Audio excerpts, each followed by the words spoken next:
Hello, everyone. Welcome to Musings from Japan number 2. I'm Mark Hello, Marin. I'm Greg Taylor. And now in Japanese, 私は Mark Marin です。よろしくお願いします。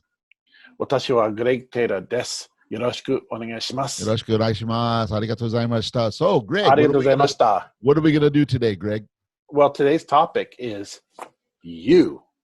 So today we're going to talk with you, and you're going to share with us about your life in Japan and what got you here and enlighten everybody. So let's get started. Okay. You're on, man.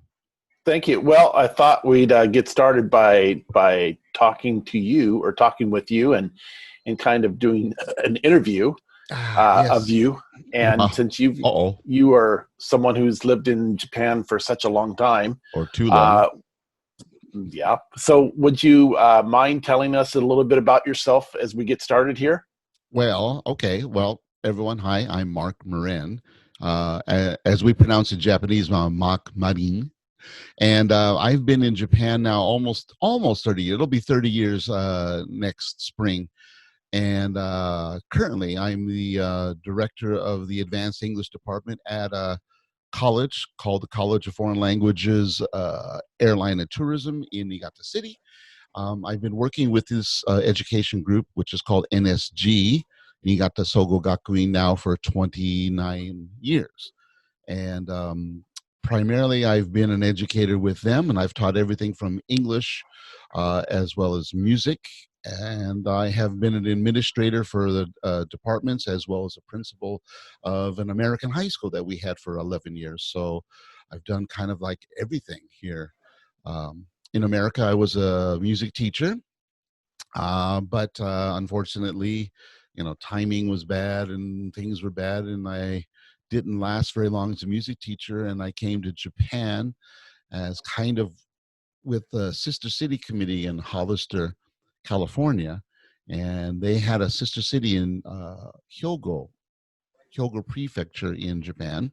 The city, well, not a city, it was a town called Takino Machi or Takino Cho, and I was there for 1 year. I only came here for a 1-year contract, just as an exchange teacher and trying to get a job back in California, but I could never get couldn't get anything I wanted. And then after the 1 year in Hyogo, I came to Niigata City to work for NSG and their English department.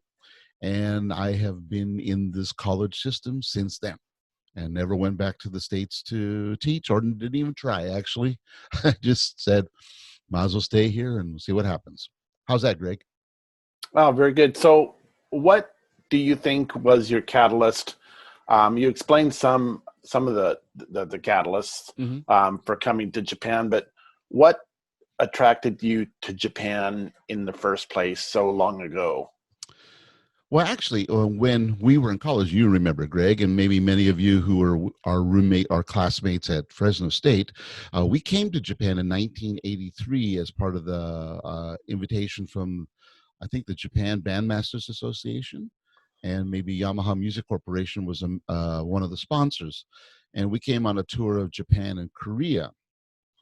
And that actually was the first flavor of Japan, of visiting visiting Asia, because I had been to Europe many times, Northern Africa, Mexico, Canada, that kind of stuff, but I had never been to Asia, never went past Hawaii, and this was the first time I went past Hawaii, and it was very, very cool.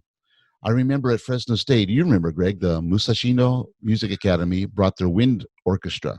They were on That's tour. right, from Musashino in Japanese, Musashino Ongaku Daigaku. Yeah, Musashino Music Academy, University of Music, and they toured. Their wind orchestra toured California or the West Coast, maybe, and they did a concert at, what was it? The not the Pit, but what was it? The Student Union. Oh, that was the original student union, the college union on campus. And I know that those who are in Fresno, that doesn't exist anymore, but I don't know that because I mean, I haven't been on the Fresno campus in maybe over 20 years myself. So, but I remember that concert and sitting there in front of the wind band and listening to Shostakovich's Festive Overture, and how smooth and how quick and how tight they played that piece. And one of my favorite Shostakovich pieces, translated for band. But holy cow, what an impression! And I think everyone, we're all thrilled by that performance. right, Yeah, yeah, Festive and Overture, Shostakovich, among other pieces that they performed that night. I But it was they an absolutely thrilling performance. yeah, just made a big impression. But it made me, the big impression I got from the Japanese ensemble was that the musicians themselves were so cool. They weren't, they weren't intense like, when we play something, or the feeling. They just were smooth, and they played and they blew. Tone was nice, the pitch was nice. Man, it was it was like, holy cow, what am I doing? I need to practice. But then when we got the invitation to go there, I did everything I could to get there. And when we went there, and seeing all the bands and ensembles in Asia, in Korea and Japan specifically, and then playing the concerts and how well we were received when we played, oh, holy cow, it just gave me a big boost, and a nice impression about Japanese music, and the Japanese approach to wind band music. What do you think, Greg? Oh, I think it's great. I was looking back at those Mm, times. It mhm. was quite quite an experience, and that was certainly for me a catalyst to become a better musician. And Yeah, it also yeah, piqued my interest. If I recall correctly, that experience at California State University of Fresno, that was in the fall of 1982, right. I think so. Yeah, where Musashino's academy, one ensemble from their academy, came and visited our school. And I believe, if I'm not mistaken, that was a precursor to us going to their school in the right, spring. right, right. So maybe you could talk a little bit about that trip that we took the following spring. Hmm. And that was your first, as well as mine and our university classmates. That was our first trip to Japan, Right. I think, for just about anybody. But maybe you could perhaps discuss that trip and that experience from May on forward of 1983, and Well, how that affected you in coming to Japan, and some of the experiences you experienced here in Japan. well, on that trip, what I remember was especially the homestays, or when we didn't stay when we were in Nemunusato, which was near Hamamatsu. When we stayed out at the Yamaha camp, that was really a typical stay. It really make a difference to me, except seeing the musicians or the directors come and watch us into the clinics. But once we started touring, when we went to Nara and Osaka, and then going to Tokyo and staying in homestays, or those things, I remember the homestay and sitting down and having a Japanese breakfast. It's kind of weird. I mean, an American breakfast, eggs, bacon, toast, hash browns, or French toast, or pancakes.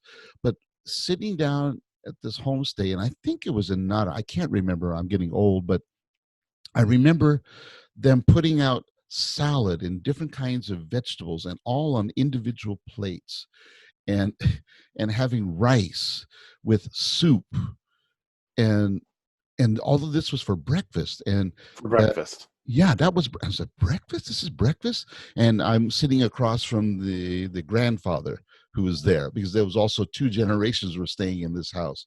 So there's a grandfather, and the father, and the mother, and the little kids, and the one kid from junior high school who was trying to translate for me, because I didn't speak any Japanese. Not at all at the time. Nothing. But all of the food was delicious. And it kind of different. Yeah, I remember doing homestays in England and Scotland, and in throughout Europe. And sometimes the food's good, sometimes and cucumber sandwiches in Britain really didn't impress me. But everything that I ate in Japan was good. Didn't matter, breakfast, lunch, and dinner, and the variety of things. It's like I never cooked that way. I'm, being a Mexican, beans and rice, tortillas, and some sort of meat. That's about it. Maybe put mole on it or salsa. But they had just different dishes all spread around the table. It was like, and everyone just digging in and grabbing different things. Just incredible. So food was the first thing that hit me, you know. And then the curiosity of the people got to me because Mm. and that helped me in my experience when I came here to work. But I remember the curiosity of when I went to that homestay, where, like I said, there's a junior high girl who was trying to translate for me, so she had a little textbook and her little dictionary try to Japanese junior high school English is very low level, but she's Mm. using that to translate. But the whole family, grandma, grandpa, mother, father, brother, sister, they had cousins, they had the neighbors, all sitting in this one room, and they're asking me different questions. And I was like, wow. I mean, it was so nice. It was really so nice, especially when grandpa, and the father gave me some beer, and they liked it that I drank beer with them. I remember that. So when I came here to Japan in 1991 to work, I was the only foreigner living in this small town of about 10,000 people. And I remember my experience in '83, and then when I came, I remember, okay, the people are going to be friendly, or they're going to be curious about me. So that helped me adjust to living here, especially because I didn't know the language. But the whole town knew I was coming because I was part of the Sister City Committee from Hollister. They knew that a teacher from Hollister is coming here. So everywhere I went, I remember walking down the street, they would say, "Hi, Mark Sensei," in English. The So the what does sensei mean? sensei's teacher. Oh, and they didn't Okay. call me Mark. They called me Maku, Maku, Mm. which is the katakana sounding of my name. So I remember walking down the street, people go, "Maku Sensei, Maku Sensei." Little kids would riding their bike go, "Maku Sensei." It was kind of funny, kind of funny. Now, And for you said the katakana. So for people who don't speak Japanese or people who don't know mm, about Japanese, mhm. the language itself, what does katakana mean?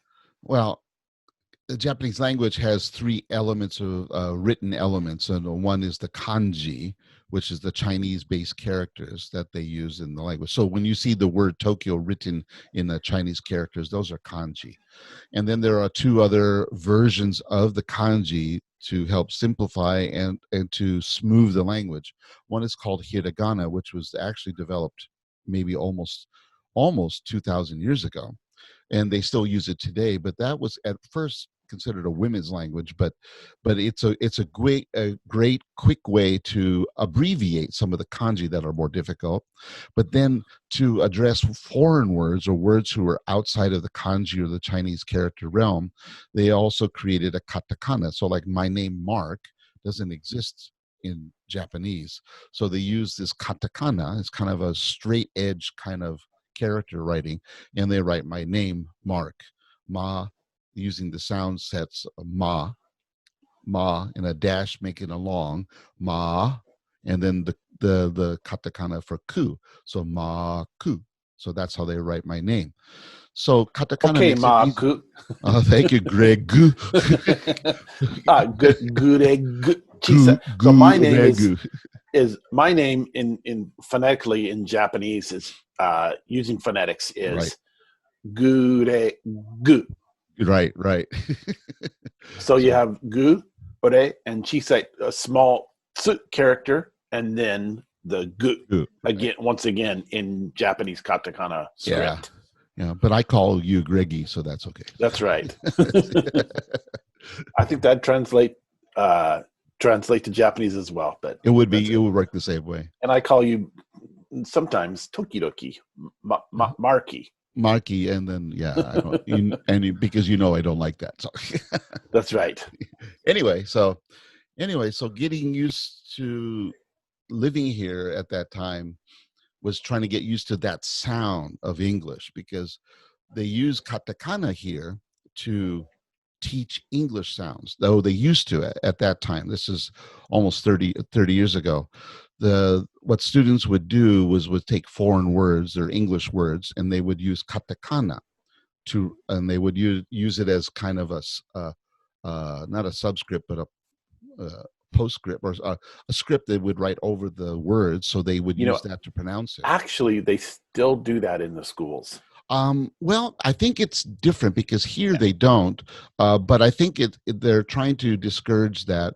Some places still are stuck in that, but some areas have made it a point to stay away from that. Yeah, But I agree. I think that some places have tried to get you away from that, but some places are still uh, within their own, maybe a classroom or something like that. They're still right. trapped in that system.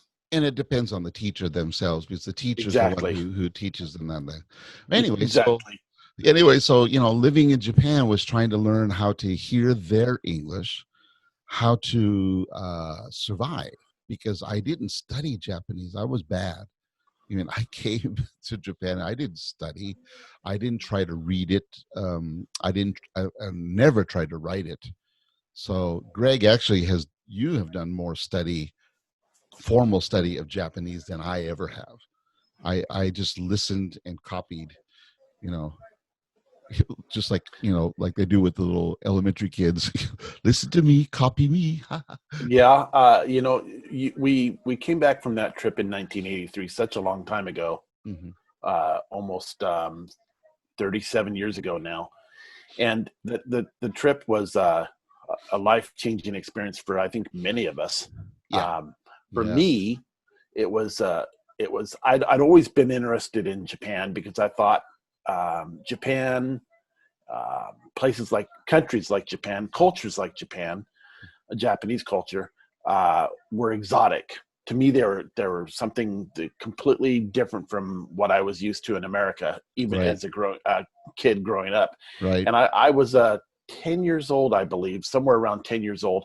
And I through a club at school or a Mm. magazine or something, I started writing to these pen pals. Ah, And so I had a pen pal that I remember in New Zealand.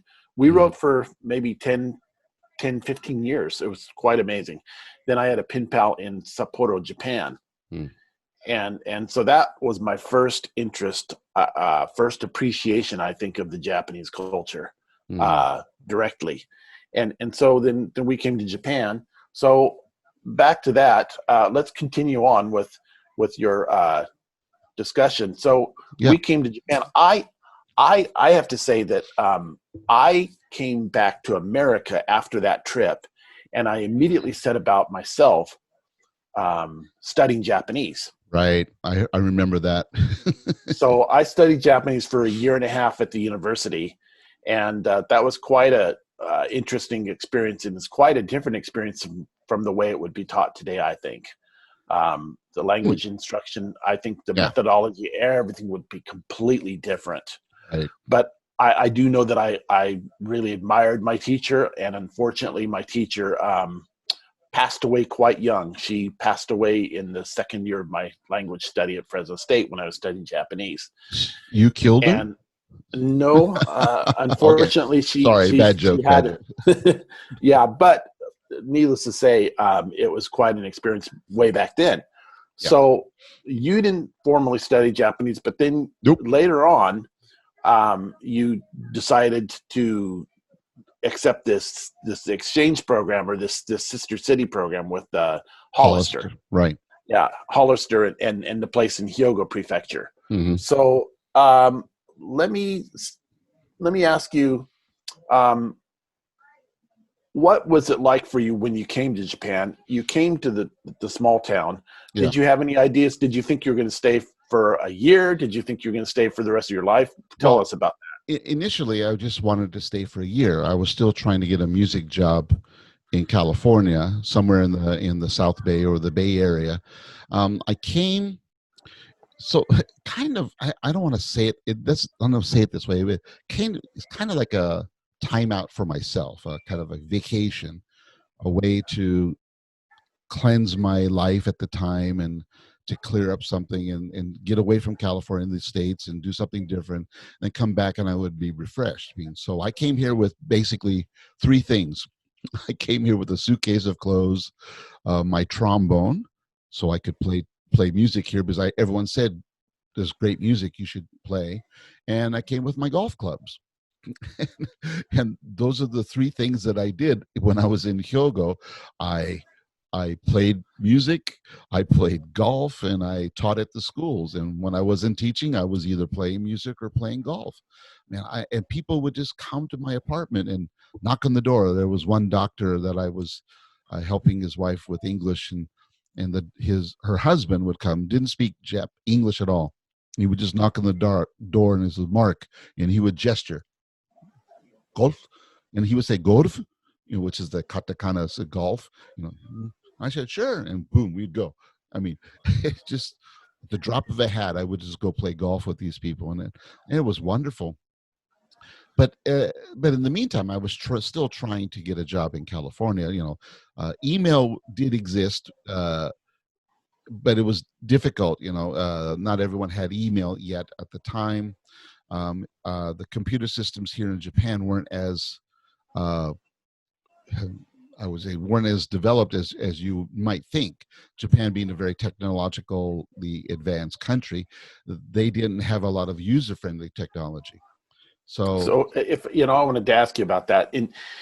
You came to Japan before this recent modern technological evolution that took place in the mid 1990s, for example, with Windows 95. The explosion. No, I was here. Internet. I was here when Windows 95 came out. I started. Well, I guess I have to. I mean, I came here in '91, and I had email. I had. How about cell phones? Did you have something like cell phones? They did exist here, but I didn't have one. I didn't have one in California in '91. No. When I came to Japan, I didn't get one. I didn't get a cell phone to maybe 1993, maybe or four. I mean, it was late. I mean, many people had cell phones, but I came to it late. So, I mean, I just had computers. I remember I had a Mac. I had a Mac, and it was useless here because I couldn't hook it up to anything. And we didn't have Wi-Fi networks yet. We're still on dial-up, but the dial-up system for Mac it was difficult to set up here in Japan. So I had to switch and go to Windows. Now, I never used Windows in America. So for me, technology, my first real education in Japanese came by learning Windows PC in Japanese. So, which is very difficult. I realize that now, but at the time it was the only thing I knew. I had to use it for the offices that I worked at. All the schools here used Windows, so I remember getting my what they call noto pasokon.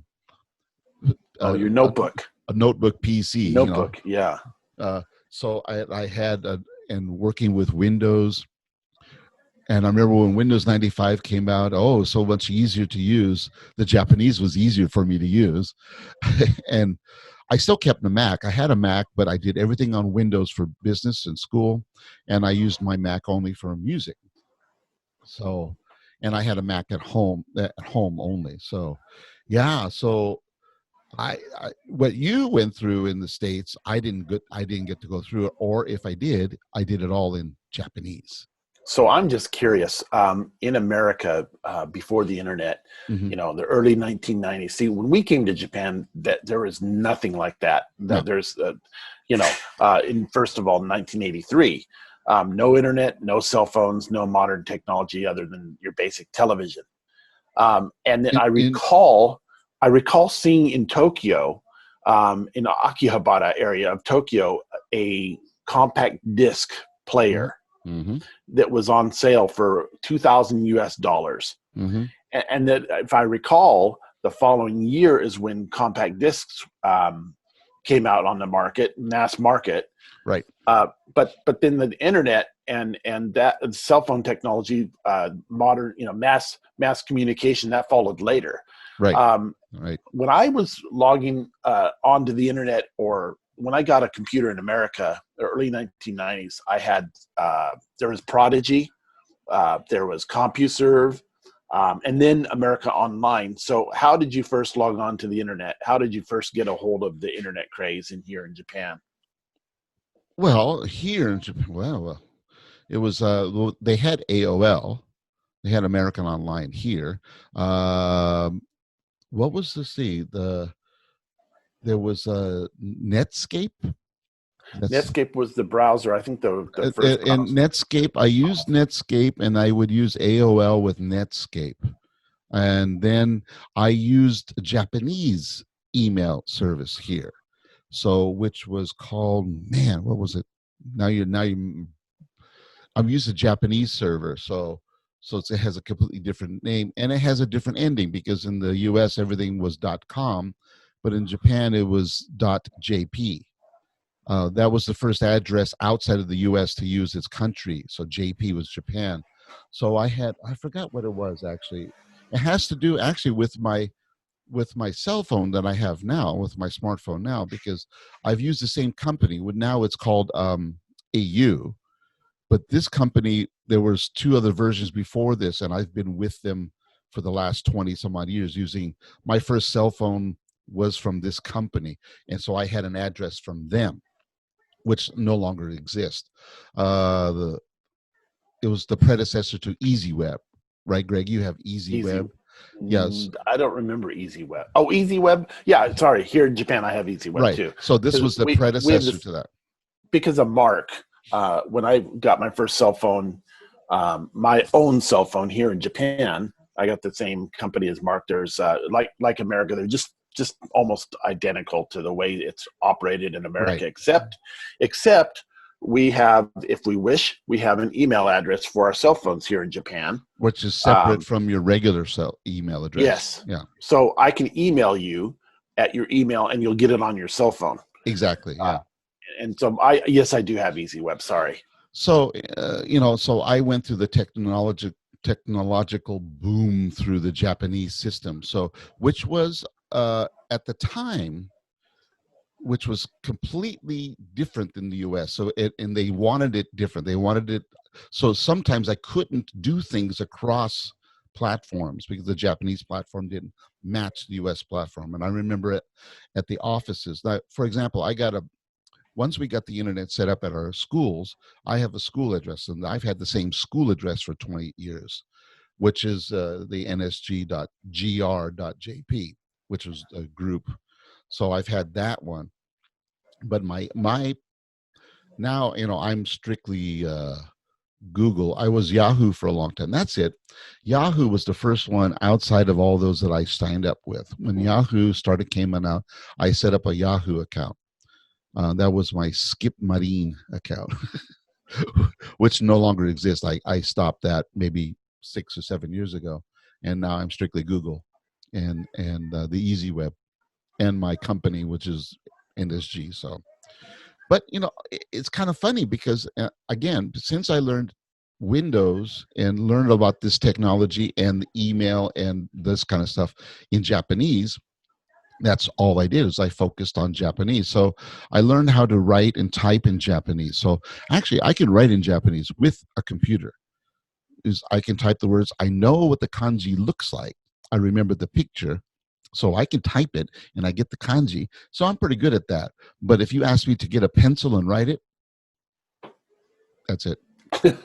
Right. What does it say? If write this kanji or die, die. Yeah. I can't do it. Sorry. I think even for Japanese, some kanji is notoriously difficult to write out. They can read it, but they can't write it. That's me.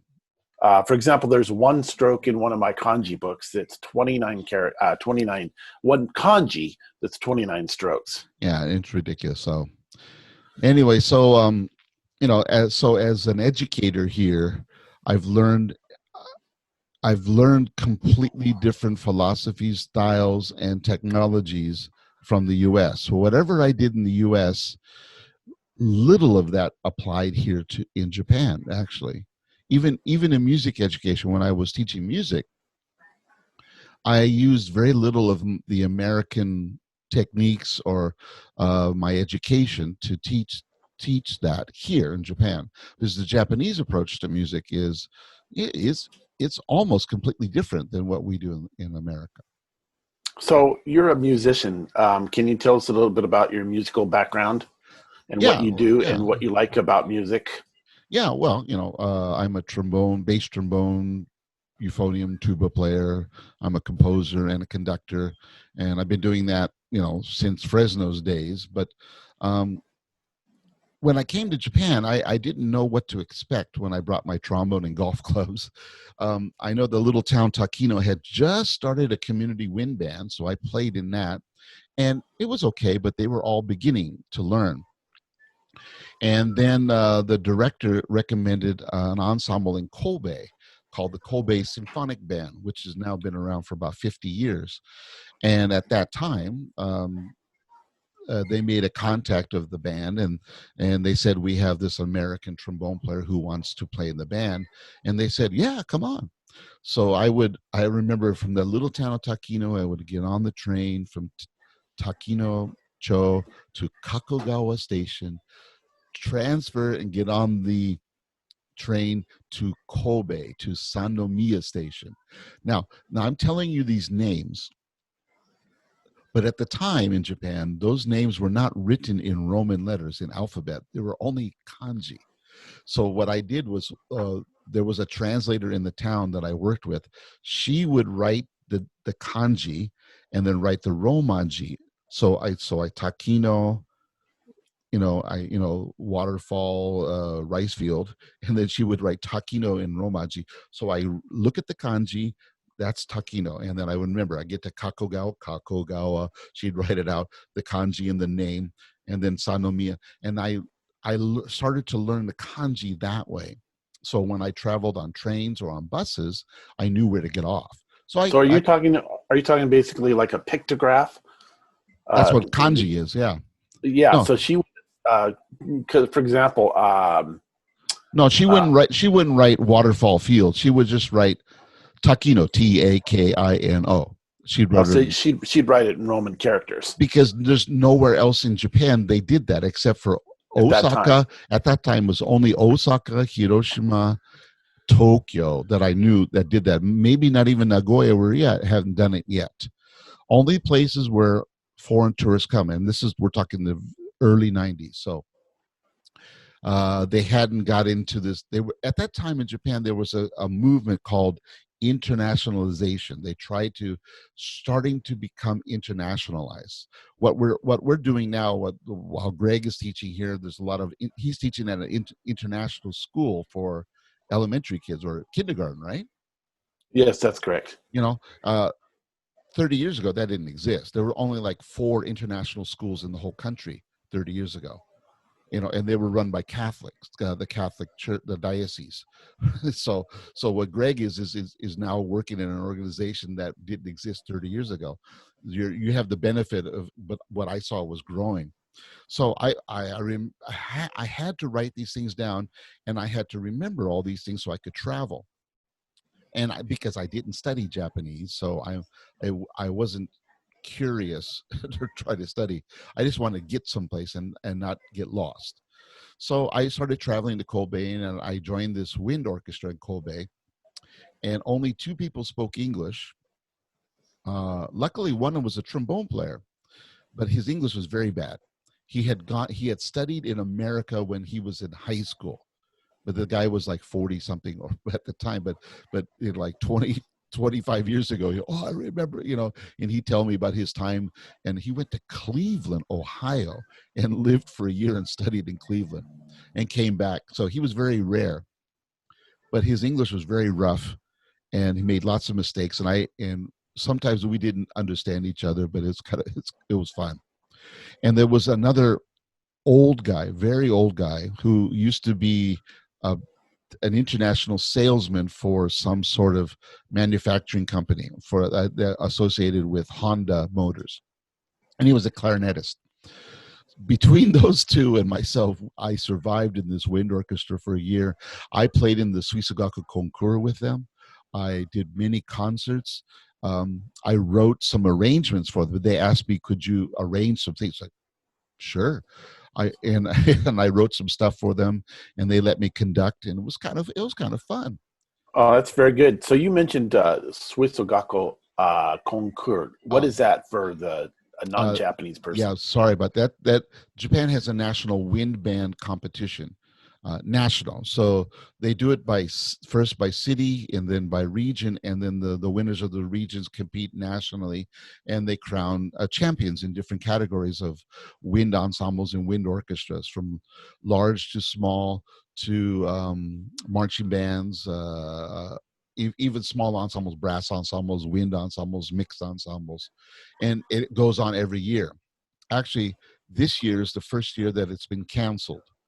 Even during World War II, when Japan was fighting the world, they still had this competition. But this year, because of the pandemic, they canceled it. So it's So kind of sad, but I remember we went to watch the performances at one in Niigata. It was either 6 or 7 years ago. I think it's held in the summertime. Is that correct?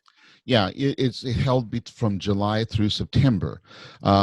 July is usually for the junior high school, elementary, junior high ensembles, and then August is usually for the high school, and then late August, September is for the what they call Ippan, which is the general groups, adults, amateur groups, not professional, but adult groups that they have. Like for example, where I'm at in Niigata. Niigata City itself has four amateur wind ensembles. Shibata City, where I currently live, has one. And Niigata Prefecture, I think they total is 25 total, which is incredible. So a place the size of, what did I say, Riverside County. Imagine 24 amateur wind ensembles, each one averaging 30 to 50 members. Full wind ensembles that play the repertoire of wind music, and they compete in this national contest. I mean, if you go to where Greg's at, Greg is in like one of the top three hotbeds of wind band music in Japan.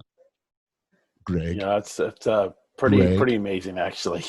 Greg should be It's playing instead of talking to I, me. I should be doing that, but currently I'm not playing Yeah. here in my area. But I'd like to get started again. So you mentioned wind band performance or Yeah. classical music.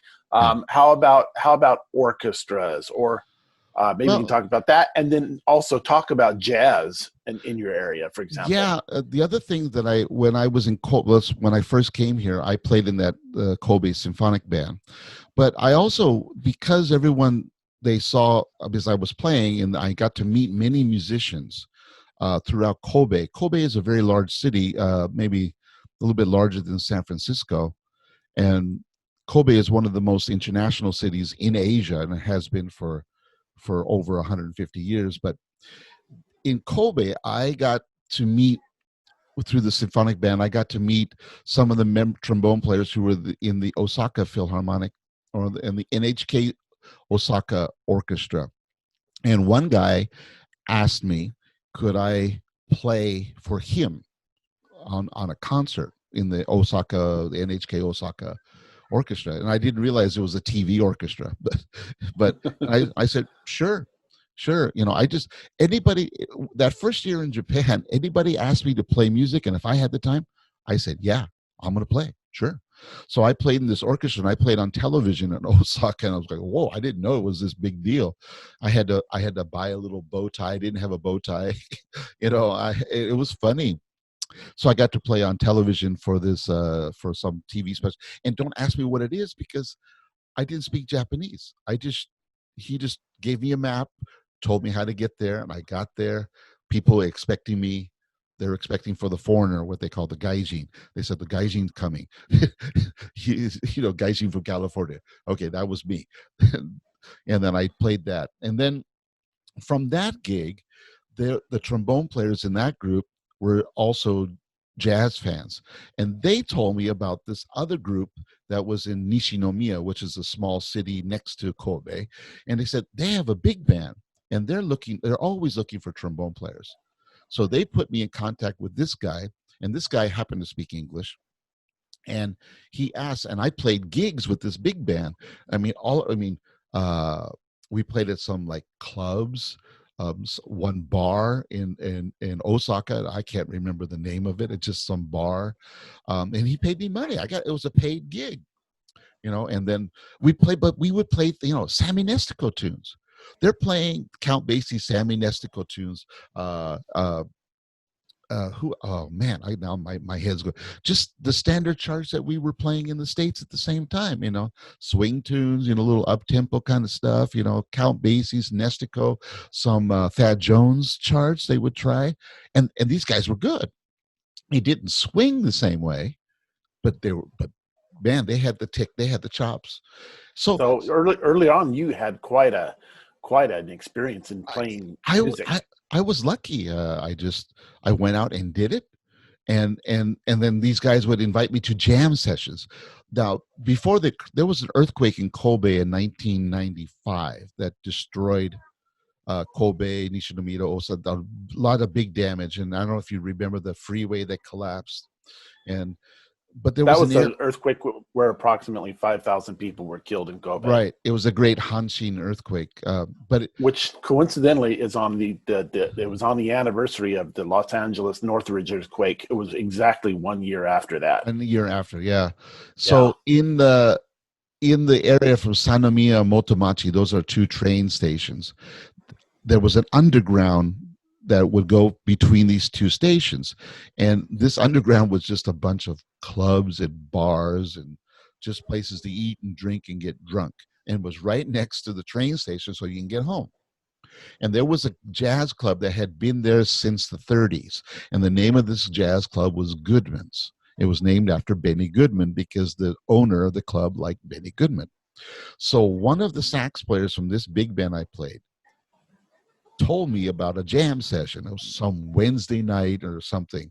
So I got after school, I got on the train with my trombone from Takino to Kakogawa, switched to Kakogawa, and got off at Motomachi instead of Sanomiya. Got off at Motomachi, and he said he would meet me there, and he met me there. And I walked in, and we went to this club, and we went to the underground, and it went into this hole in the wall, just so tight. The they had oh man, it was tight, and there was people in there smoking and drinking. I mean, at the time, everybody smoked, and smoking was everywhere. There was no such thing as a non-smoking place there. I know in the States at the time that was the big deal, was to try to separate. In Japan, no, everyone smoked. So you walk into the smoky club, and it smelled of cigar, bad cigarettes, and alcohol. And you had a rhythm section in there, and they're sitting there playing Dixieland and old style swing and a couple standards, but you didn't hear Charlie Parker. You heard older stuff, and the guy that played saxophone, he had a clarinet, and he was sitting there jamming, doing was it Benny Goodman's Rose Room? I think that's what it's called. And he was, it was like, whoa, this guy's good. And then so I'd come in there, and I'm just start now. Understand, ladies and gentlemen, you remember me. I was a bass trombone player, tuba player, euphonium player. I played Dixieland tuba, but I was not a jazz trombonist.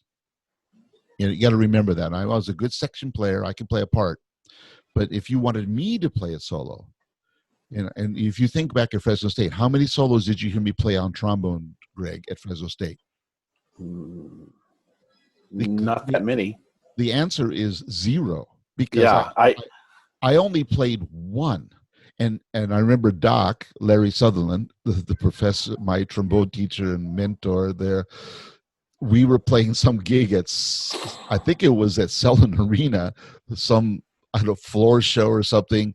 And we're playing, man, it was a Thad Jones tune. So, and there was in the middle, there was a C blues. And he was pointing at people to play blues. And remember, he pointed to Ann Hendrickson on Barry sax. She played a blues tune. And I was like, yeah, that's cool. And then he goes, Mark. And I'm going, huh? On bass trombone. So that was the only jazz solo I ever played at Fresno. And actually the only jazz solo I ever played until I came to Japan, and I played at Goodman's at that little jazz club. So we're talking, there's like 7 years or 8 years I hadn't played a jazz solo. I had played in jazz bands, but I had never played a jazz solo until I came to Japan. And since that time, here in Japan, musically, I'm a jazzer. I mean, I've got a behind me here. I've got this Mark Davis model Shires trombone that I bought because Michael Davis recommended it to me because he came to Japan and I saw him. He said, "Yeah, you should try this." So I bought one and I played jazz trombone. I've got a 42, Bach 42 back there, and my bass trombone and euphonium back there. But I play this jazz horn more than I play anything else. And Greg, you know me, I'm a Yes, I jazzer. do. Everyone calls Yes. I'm not a legit player here. Everyone thinks of me as the jazzer. There's so many things to talk about, but I can, and we will get into those sometime later. Yeah, Maybe not on this not on this one. Yeah, pod video, but I remember in the time that we lived in the same town in Niigata Prefecture, hmm when I lived up there. I remember your orchestra experiences, your professional orchestra experiences, your professional wind band experiences. yeah, And I think mostly I can remember your extensive jazz experiences, yeah. playing jazz up in Niigata and Shibata Mm. and all around Niigata Prefecture. Uh, and I wanted to talk a little bit about that now, just in general. Okay. You're a pretty fantastic musician, and you came to Japan. You didn't have any experiences playing soloing in jazz, Holy but cow! No. you've really evolved, I think, as a musician since you've come to Japan. Some of the things you do, um, you not only play music or conduct music, hmm all different genres of music. Yeah, You have quite an extensive experience as a conductor here in Japan, yeah. but you also have an experience in composition. Yes. So can That, you talk? Let me ask you about your composition, your musical composition, your writing music. Could you tell us about your musical composition, and perhaps when you talk about that, what are your creative processes involved in composing music, and what inspires you, and how do you do it? mm, well, most of that comes from the States.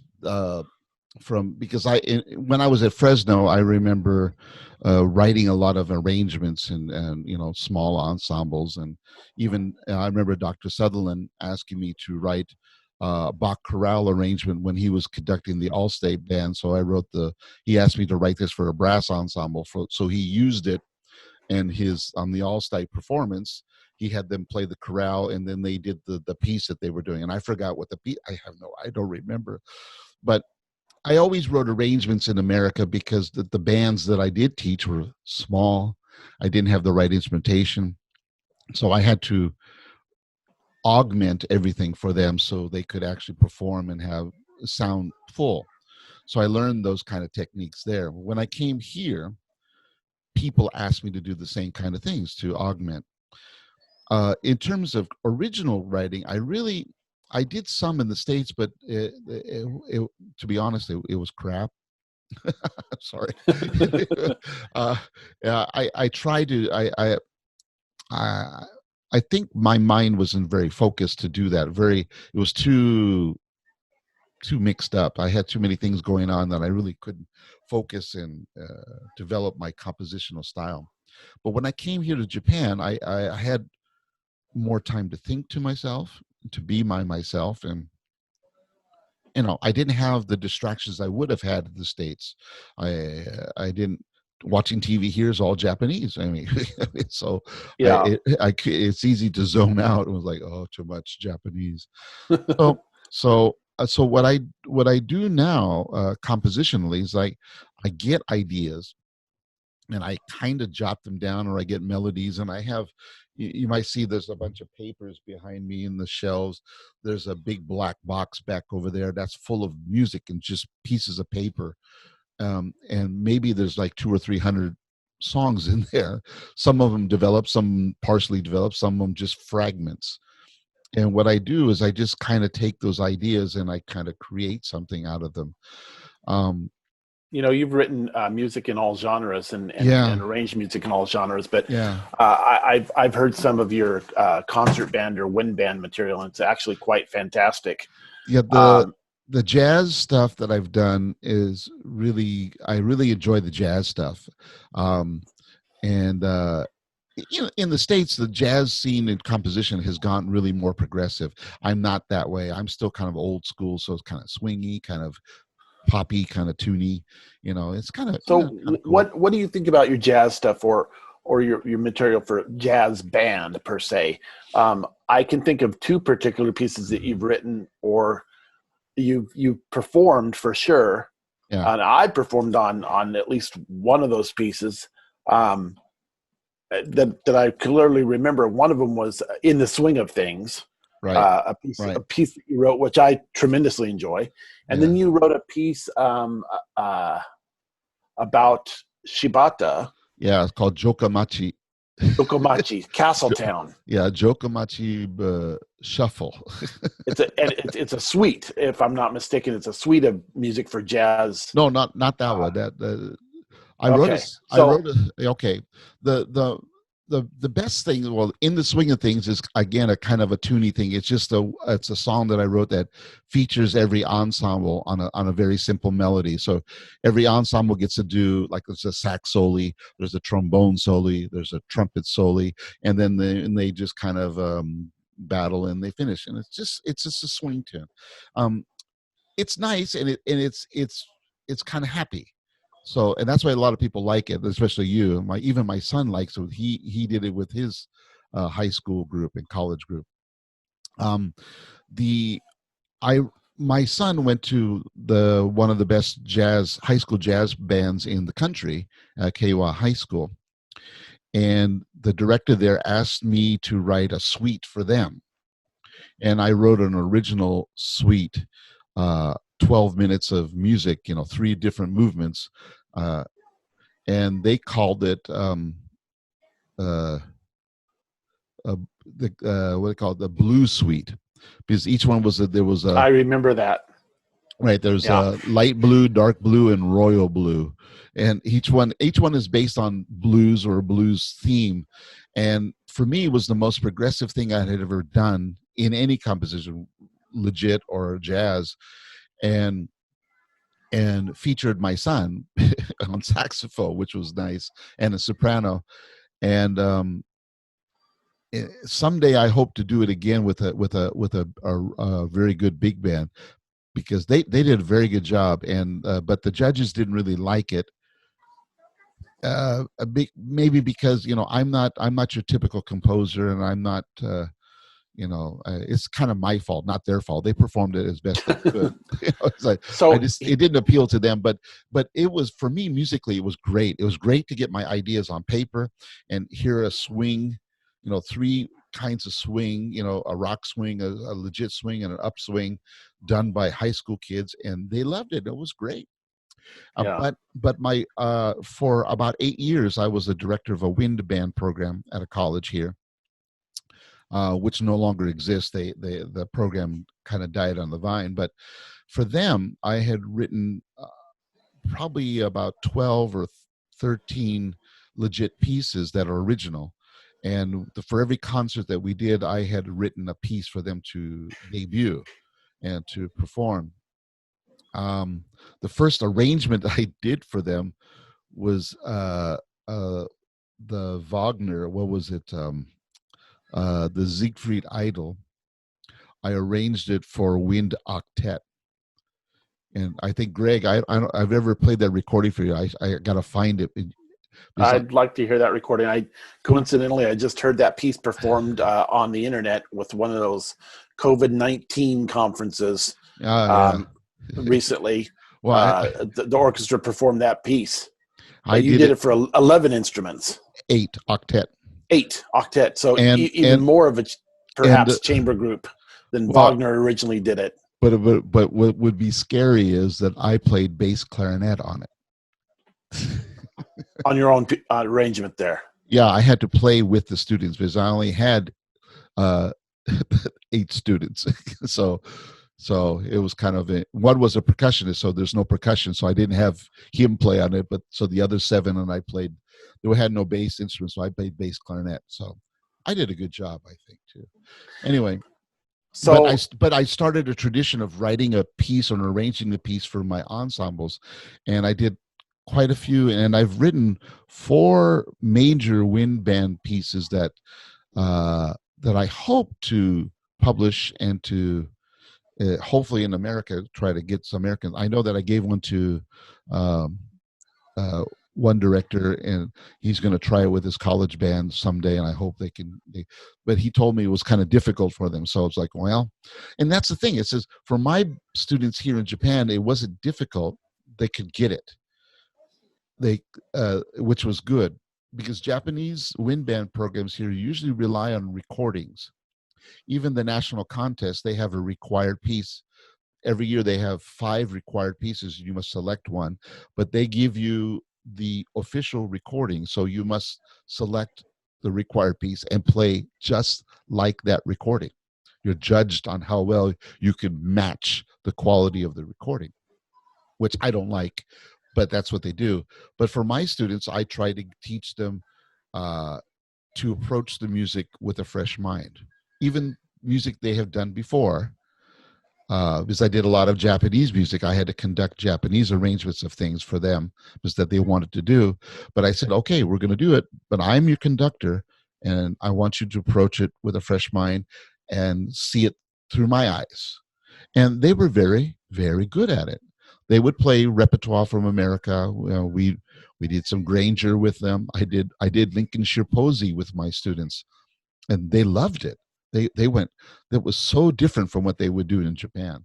But then on the same time, we would do like uh, the theme for the Incredibles. The music for the Incredibles, and they love that too. So you also did, as I recall, the whole suite in E flat, the yes, whole number one, yeah, did the whole, among other pieces yeah, that and I man, know about. I did the suite of old American dances with my students, and they loved it. It was kind of crazy. They just loved the idea of playing American music. And I would always, but we had kind of a give and take. I said, okay, I will choose this program, and then you choose the rest of the program.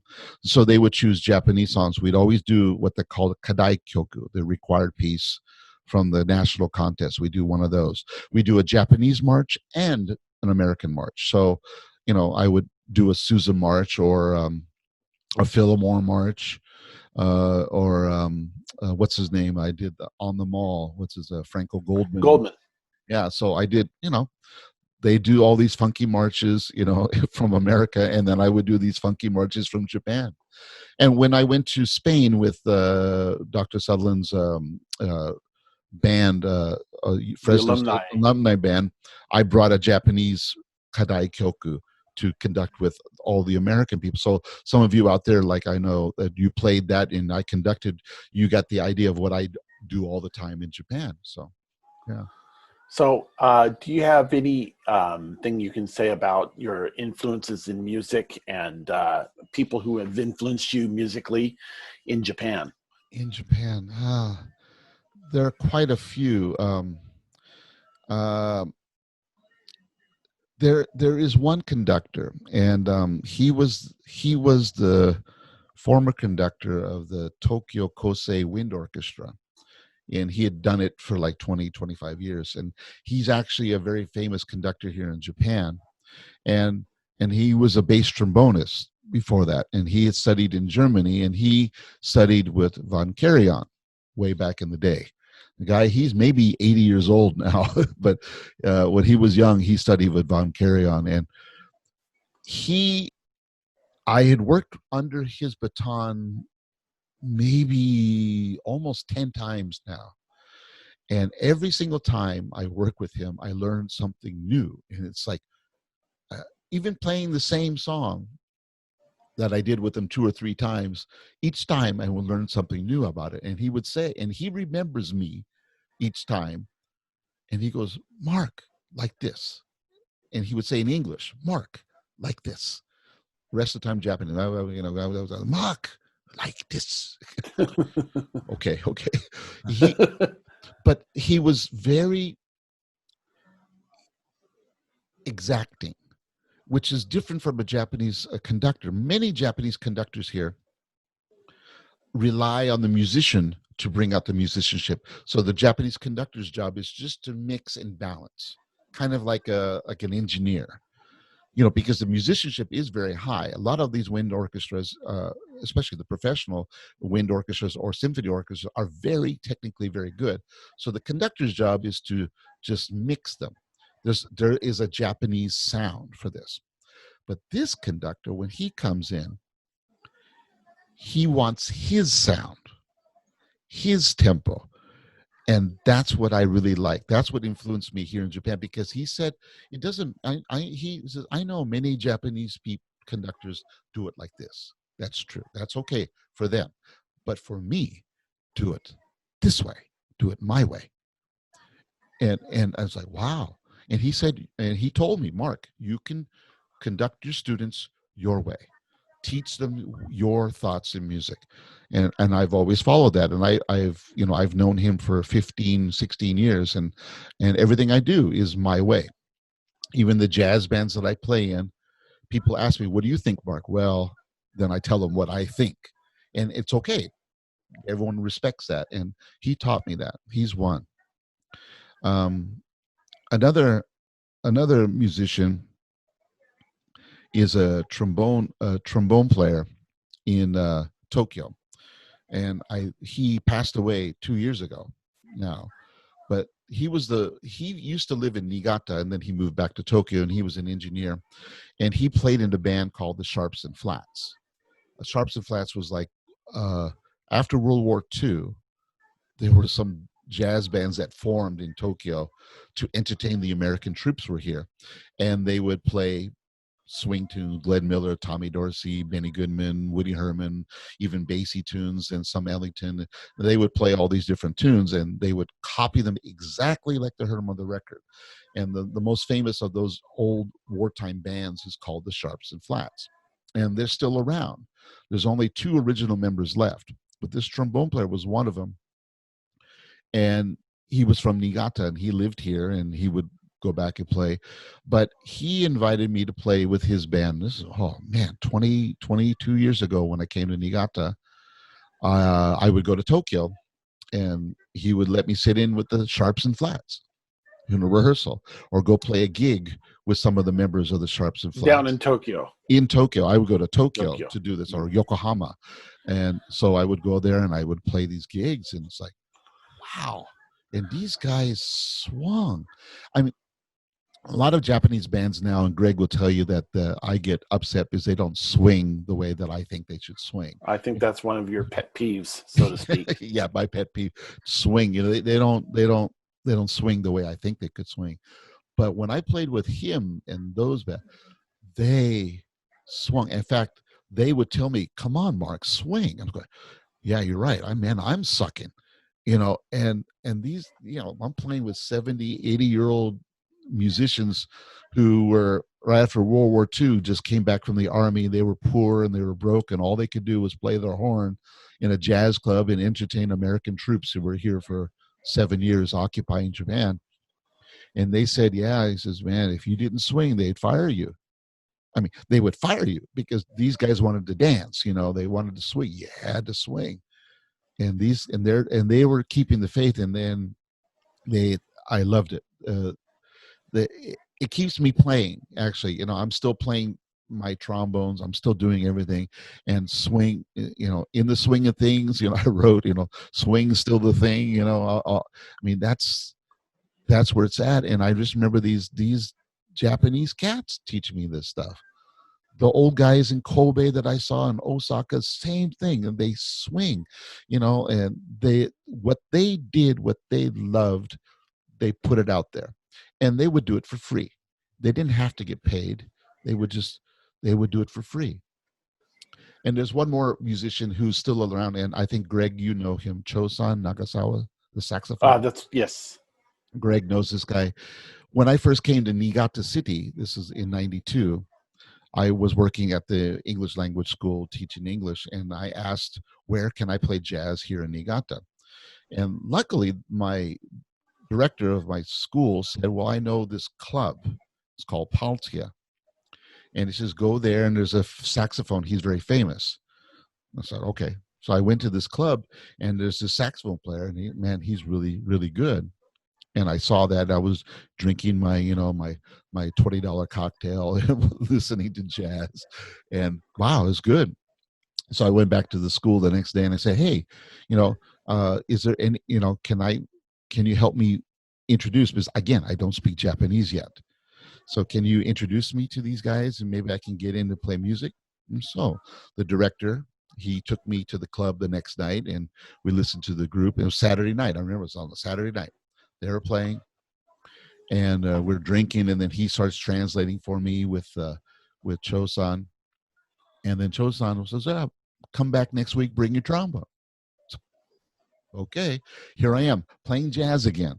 I'm not a jazzer. Amazing. I'm not a soloist. So he wants me to sit in and play with them. So I said, oh, okay. And again, I'm in this attitude. I'm in Japan. Might as well do it.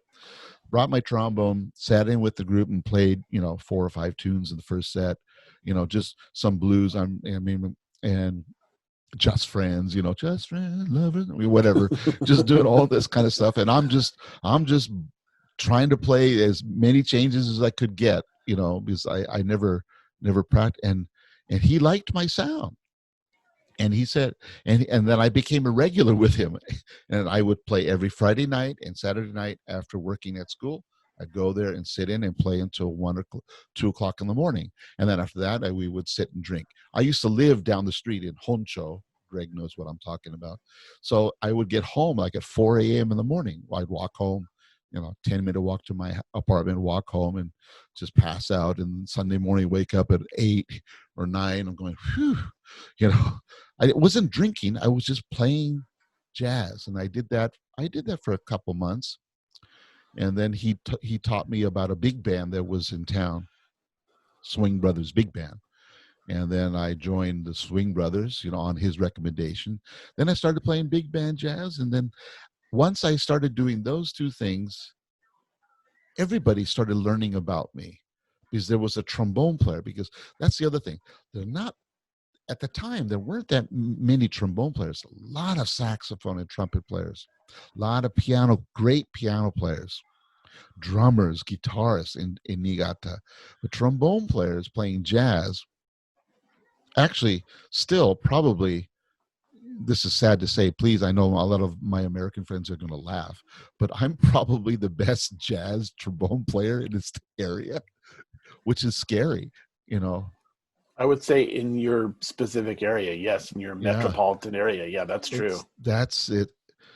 I never thought I'd be the number one call of anything in my life, and and I'm a bass trombonist. All of you know me as a bass trombonist, and I still love bass trombone, but I have grown to really love jazz trombone, and so Nagasawa-san, he's the most recent, he's still playing. He's 80 something, and he's still playing clubs all around town. He You will know, never stop. I can remember coming here to Japan at your invitation in 2004. I Mm-hmm. spent the summer here. I believe it was 2004. I spent the summer here Right, working for you when you were a principal right, at a high school right, program that you had set up, a summer English program. And I remember you playing with the Swing Brothers, and I can remember sitting in with the Swing Brothers playing in a rehearsal with them. right, And they're still around. They're one of the groups that are still around here in Niigata area. right. And you're back to you as a musician, though. I think you've evolved tremendously as a musician here in Japan. And I'm far better now than I ever was in the States. Yes, yeah, and I think certainly in unexpected ways. For example, who would have ever thought you would become heavily involved in jazz music to yeah, the level that you have, or to the degree you have as a jazz soloist, yeah. and as a player, as a composer, Mm, um, and also I think that I wasn't really surprised with conducting to see that you were heavily into conducting as a conductor, because you did that in America early on right. at the university level and Mm, at the college level, and probably even before then. But here in Japan, you've had quite an extensive experience conducting, And before, I think it's um, getting later in our conversation here, do you have anything else you'd like to talk about, or any kind of notes that you Well, be interested to express? it's just that I think, just to wrap this up, because this is kind of a long conversation, but basically the the love of music in Japan is what surprises me, and not just, it's not clicky, really. It's not like I can walk down the street and talk to anybody about music and they'll love wind orchestra or symphony orchestra, or they'll love pop music, they'll love American pop music or Euro music, or they'll be into punk or heavy metal, or but all of it is love. I mean, it's not like they're an addict or a fanatic about it. They're actually just love and appreciate music, and it permeates this society, which is incredible. Um, last maybe 2 years ago, I played a gig in a temple, in a temple. It's 1,000 years old, a Japanese shrine. They had placed some mats down and they wheeled in a piano, and I played with this percussionist, a Japanese man, who he didn't play drum set. He played percussion, and he could play it as a swing. He sat on a cajon. He had all these different kind of djembe and cymbals, and but he could play swing with it, and then he could play Latin and African. He was very eclectic. I played with this piano player who is classically trained, but loves to play jazz as a way to release his tension. A bass player who owns a recording studio, but he's a classical bassist, but he learned to play jazz, and he has one of the greatest swing feels I've ever played with in this area. And a guitar player who's from Italy. Greg knows who I'm talking Mm. about, and who's, Fabio. Yeah, and he and I are like the foreigners, and I'm playing trombone, and we played this gig in this temple, and the people who came in ranged from the ages in the 90s down to elementary age. We're sitting in this temple on little chairs on the floor, listening to us play jazz, and a variety of different kinds of jazz, Latin, French. I played, it's that like c'est bon, French chanson, Mm. and we're all playing different things. And I'm the MC, not the Japanese guys in the group, but I'm the MC, and I'm talking to them, and they're all listening and laughing, and we're having a great time.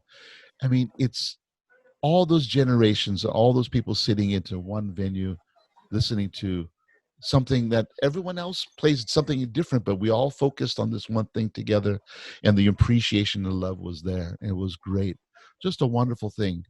And actually, I found out later that one guy had videoed, recorded the whole performance, submitted to NHK, and it was on NHK national television as an example of this internationalization.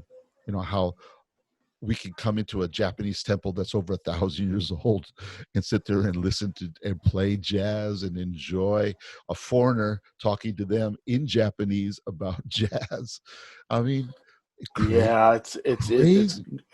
it's also quite interesting when you go into coffee shops here in Japan or Yeah, places, and yeah, how you can hear, or you're walking in the shopping arcades, the covered shopping arcades, and you can hear classical music, or you right, can hear American jazz music right.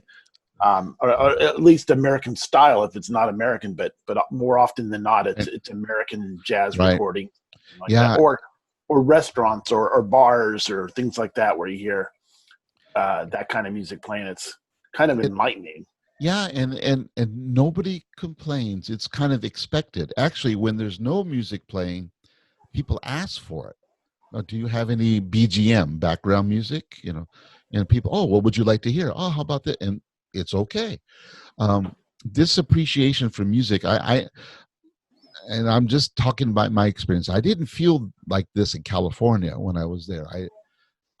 I didn't get it that way, or when I like something, somebody else didn't like it, so we kind of compromised and had silence. There was always kind of a tension. But here in Japan, when it comes to music, there is no tension. I mean, I remember walking down the street in Himeji City in southern Japan, southwest. So west of Osaka, Yeah, so I was in along the coast, I believe. yeah, and they have a very famous castle there, Himeji Castle. And I was walking down the street from Himeji Castle towards the town, looking for something to eat. And I saw these punks. They spiked here, the jackets. They're riding their little motor scooters, and they're running around. And then they parked, and I had to walk past them to get to the station. So I walked past them, and the one guy goes, "How? Hi," in English. "Hi, oh hi, how are you?" He goes, "I'm fine.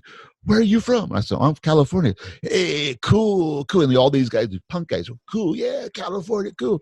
Okay, see you. And I walked to the station. That would never happen to me in California. I thought at the time, No. but these guys were just perfectly cordial to me and polite, and didn't matter what they looked like or anything, and it didn't matter what I looked like. They were open. We talked. They went and did their thing, and I went and did my thing. Just mutual respect, and that's why I'm still here. I think because everywhere I go, there's music or life. It's comfortable here, and Well, there's a respect for everything, and I like that. well, Mark, I want to say thank you. Thank you for this time that we've had together today. Yeah, sorry Uh, I talked so and much. No, but the thing is, there's so much to talk about, and I think perhaps that we can talk about a lot of these things and maybe elaborate on some other things that we didn't talk about today Mm, in a yeah, future time. But you've had quite a life here in Japan over the yeah, past 3 decades, yeah. and 3 decades. it's a pretty amazing when you think about it. And then maybe we can perhaps talk about your future, what you see coming up in the future at another point as That's well. true. And maybe we'll talk about your future here, Greg, since you're almost ending your first decade here. It's been the fastest decade of my entire life, Right. and so many things to talk about. But what I'm going to do is say thank you for talking with us today. And since it's your video, I'm going to turn it back over to you, and so you can say goodbye to everybody. Well, thank you much, everyone, and I'm sorry I talked too much, but I want to invite all of you who are out there. If you have any questions or comments you want to share with me or with Reggie, please on the Facebook you can comment, or on the YouTube you can comment. But actually, if you have any suggestions that you want us to talk about in Japan specifically, we'll do it. I mean, we're under, we're kind of like teleworking here. We're working from home anyway, so might as well make the best of it. So thank you for putting up with my diatribe on music. And Greg, thank you for hosting today's event. And Thank you. and just so everyone knows, the background noise you hear is Greg's daughter's watching TV, so it's okay. We got TV going on in the background there. So No problem. Okay. well, thank you very much. All right. Thanks, everyone. See you. See you. See you.